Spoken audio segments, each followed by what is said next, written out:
Hi hello నమస్తే welcome back to our channel. నేను మీ food అభేషంలోని. ఇవాళ రెసిపీ వచ్చేసి ఇంట్లోనే హోమ్మేడ్ కేక్ అండి. చాలా టేస్టీగా చాలా ఈజీగా ఉంటుంది. మిల్క్ బటర్తోనే అండి, చాలా టేస్టీగా ఉంటుంది.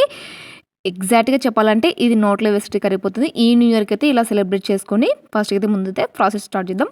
ముందుగైతే ఒక బౌల్ తీసేసుకొని ఒక కప్పు కంటే కొంచెం తక్కువ అంటే 3/4 కప్పు వాటర్ తీసేసుకొని దానిలో సగం కప్పు షుగర్ వేసుకోవాలి. కొంచెం స్వీట్‌నెస్ కావాలంటే ఇంకొక పైన 2 స్పూన్లు వేసుకోండి. సగానికి పైగా నేనైతే ఒక హాఫ్ కప్పు షుగర్ వేసాను. వేసేసి దాన్ని మెల్ట్ చేసుకోవాలి. అది కరగపెట్టుకోవాలి. నెక్స్ట్ వచ్చేసి మిల్క్ పౌడర్ తీసుకోవాలి.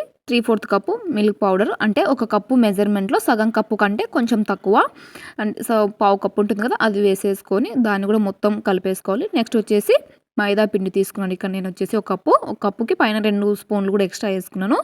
2 కప్ మీరు కావాలి మైదా పిండి లేదు అని అనుకుంటే గోధుమ పిండి కూడా యాడ్ చేసుకోవచ్చు. కాకపోతే మనం బయట దొరికే ఫ్లేవర్ కావాలనుకుంటే డెఫినెట్గా మైదా పిండి యూజ్ చేసుకొని కేక్ తయారు చేసుకుంటే మనకి ఇంట్లోనే బయట దొరికే కేక్ అయితే టేస్ట్ వస్తుంది. ఒక స్పూన్ బేకింగ్ పౌడర్ వేసేసుకొని మొత్తం బాగా కలుపుకోవాలి. వన్ డైరెక్షన్లోనే కలుపుకోవాలి కేకులు అంటేనే ఇక్కడ, లేదంటే కట్ అండ్ ఫోల్డ్ మెథడ్లో అయినా కలుపుకోవాలి. లంప్స్ లేకుండా మొత్తం బాగా కలిపేసుకున్నాక మనమైతే ముందుగా మెల్ట్ చేసి పెట్టుకున్న బటర్ని వేసుకోవాలి. ఇక్కడ మీరు బటర్ ప్లేస్లో నెయ్యి అయినా వేసుకోవచ్చు, లేదంటే రీఫైండ్ సన్ఫ్లవర్ ఆయిల్ ఉంది కదా, అవి అయినా వేసుకోవచ్చు. కాకపోతే పల్లి ఆయిల్ అలాంటివి అయితే ఫ్లేవర్ ఉన్న ఆయిల్స్ వేసుకోకూడదు. ఫ్లేవర్లెస్ ఆయిల్ మాత్రం వేసేసుకొని బాగా కలుపుకోవాలి. కాకపోతే ఎగ్జాక్ట్గా ఈ ఫ్లేవరు మనకి కేక్ రావాలంటే బటర్ యూజ్ చేస్తేనే బాగుంటుంది. బటర్ మిల్క్తోని ఈ కేక్ టేస్ట్ చాలా బాగుంటుంది. బాగా మెల్ట్ చేసుకొని బటర్ మొత్తం బాగా కలిసే విధంగా చూసుకోవాలి. మనకు వచ్చేసి కన్సిస్టెన్సీ వచ్చేసి రిబ్బన్ కన్సిస్టెన్సీ వస్తుంది. అలా కలిపేసుకొని పక్కన పెట్టుకోవాలి. నెక్స్ట్ వచ్చేసి ప్రీ హీట్ కోసం నేను ఒక గిన్నె తీసుకున్నాను. ఒక గిన్నెలో ఒక లేయర్లో ఇసుక వేసుకున్నాను. ఇసుక వేసుకోవడం వల్ల మనకి ప్యాన్ అనే లోపల మనం కేక్ బ్యాటర్ పెట్టినప్పుడు మాడకుండా మనకి హీట్ అనేది బాగా తాకుతుంది. డైరెక్ట్ ప్యాన్ పెట్టుకోవచ్చు. కాకపోతే ప్యాన్ కంటే కింద ఇసుక కానీ ఉప్పు కానీ వేసుకుంటే బాగుంటుంది. నెక్స్ట్ వచ్చేసి ఇంకొక బౌల్ మనం కేక్ చేసుకునే బౌల్లో ప్రీ హీట్ చేసుకునే కేక్ చేసే దానిలో బటర్ పేపర్ వేసేసుకొని ఫస్ట్ అయితే గిన్నెకి ఆయిల్ రాసుకోవాలి. రాసుకొని బటర్ పేపర్ వేసేసుకొని మనం ముందుగా ప్రిపేర్ చేసుకున్న బ్యాటర్ని అందులో వేసేసుకోవాలి. ఇక్కడ వచ్చేసి సైడ్ డిష్ డెకరేషన్ కోసం డ్రై ఫ్రూట్స్, టూటీ ఫ్రూటీలు, కొంచెం పంప్కిన్ సీడ్స్, బాదం పప్పులు అన్నీ వేసేసుకొని కొంచెం మైదా పిండి కానీ గోధుమ పిండి కానీ వేసేసుకొని మొత్తం బాగా కలిపేసుకోవాలి. దానిలో డైరెక్ట్గా వేసామనుకో కేక్లో అవి కిందికి అడుగు దిగిపోతాయి. అందుకు కారణం పిండిలో వేసుకుంటే కొంచెం మనకు పైకి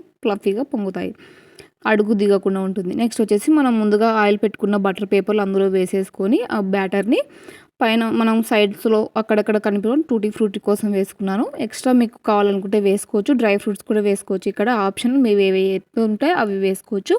నేనైతే టూటీ ఫ్రూటీ వేసేసుకున్నాక మనం ముందుగా కోట్ చేసి పెట్టుకున్న ఉన్నాయి కదా టూటీ ఫ్రూటీలకి పిండి, అది కూడా వేసేసుకొని అవి కూడా డ్రై ఫ్రూట్స్ వేసేసుకొని చేసుకుంటే సరిపోతుంది. ఇంతేనండి. ఇది కూడా ప్రీ హీట్ చేసేసుకున్నాం కదా, ఇది స్టాండ్లో పెట్టేసుకుంటే మీకు ఒకవేళ స్టాండ్ లేదనుకుంటే చిన్న బౌల్ అయినా పెట్టుకోవచ్చు. నేను చూపించాను కదా, చిన్న గిన్నె అయినా పెట్టుకోవచ్చు. ఇలా చేసేసుకొని ప్రీ హీట్ చేసుకుంటే సరిపోతుంది. మొత్తం ప్రీ హీట్ టైం వచ్చేసి ఒక 45 మినిట్స్ అయితే పడుతుందండి. 30 మినిట్స్ అంటారు, కాకపోతే అంత టైంలో అయితే కాదు.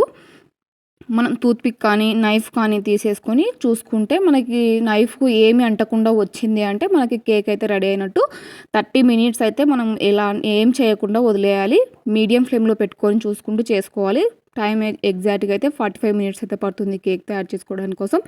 మొత్తం అయ్యాక మనకు నైఫ్కి ఏం రాలేదంటే కిందికి తీసేసుకొని మొత్తం చల్లారాకనే తీసుకోవాలి, లేదంటే విరుగుతుంది కేకు. మొత్తం చల్లారాక మనం తీసేసుకొని చూసారు కదా, బటర్ పేపర్ కూడా నేనైతే ఇంట్లోనే తయారు చేసుకున్నానండి. ఈ బటర్ పేపర్ చాలా ఈజీగా ఉంటుంది. మనం ఇంట్లో తెల్ల పేపర్ ఉంటుంది కదా, మందం తెల్ల పేపర్, అదే తీసేసుకొని పేపర్కి ఆయిల్ రాసేసి ఒక 10 మినిట్స్ వదిలేసామనుకో ఇంట్లోనే బటర్ పేపర్ ఈజీగా తయారవుతుంది. మీరు డెఫినెట్గా మనం బటర్ పేపర్ లేదు అనే బాధ లేకుండా, కొనుక్కోవాల్సిన అవసరం లేకుండా ఇంట్లో ఉన్న వైట్ మందం పేపరు మనం A4 షీట్ సైజ్ ఉంటుంది కదా, ఆ పేపర్ తీసేసుకొని కొద్దిగా ఆయిల్ రాసేసుకొని ఇంట్లోనే బటర్ పేపర్ యూజ్ చేసుకోవచ్చు. తప్పకుండా వీడియో నచ్చితే తప్పకుండా లైక్ చేయండి. అలాగే ట్రై చేసి మీకు రుచి ఎలా ఉందో తప్పకుండా ఫీడ్బ్యాక్ కామెంట్ చేయండి.